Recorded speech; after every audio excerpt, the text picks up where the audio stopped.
Putao, furthest north town in Burma, after 13 absolutely crazy hours of driving last night, and been rewarded. The high Himalayas there, you can see in the background, snow-capped peaks. It's coming in a little, but they're basically all along the horizon there. Absolutely awesome, made it all worthwhile, and a bunch of interesting Yeti stories from local hunters lined up to check out. So, a little recap. We did our first Yeti searching trip in Arunachal Pradesh, which is up here. There we go, Arunachal Pradesh. So it's this northeast corner of India that's kind of cut off from the rest of the country here. There's just a little thing called the Chicken's Neck, a little strip of land that connects the northeastern states of India to the rest of it. You can see that Arunachal Pradesh there actually borders Myanmar, in the far north of Myanmar, and that's where we were advised when we were up there to head next to, where are we going? To Putao, which is here, as you can see, the very far north. And the drive that we did was up from Mychina, or I should say Mychina, sorry. Yeah, you can see the state of the jungle there. And yeah, Putao just on the borders of the eastern end of the Himalayan range.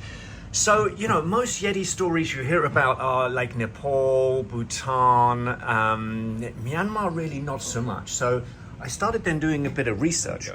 And I found this book called Beyond the Last Village by Alan Rabinovitz. He's an interesting chap. He's been dubbed the Indiana Jones of wildlife science by the New York Times. Fantastic. He says, over the next 2 days, we repacked our food and equipment, blah, blah, blah. One old man told of a hunter who had been attacked by a Yeti that rushed down the hillside at him. More family had written about his brother's encounters with Yeti while on a preaching tour east of Putao in the 1950s. So that was pretty interesting. Some more research turned up this article about what here they term wild men in Myanmar, a compendium of published accounts.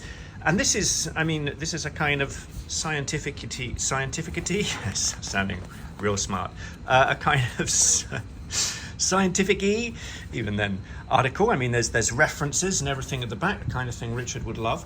And it's written by a guy called Steve Platt, who is professor or former professor in the States, and was then stationed in Myanmar. So I kind of looked him up and met him in Yangon. We went out for a beer and discussed Yetis, and yeah, so that was our preparation for heading up to the north of Myanmar and seeing what we could find north of Putao. And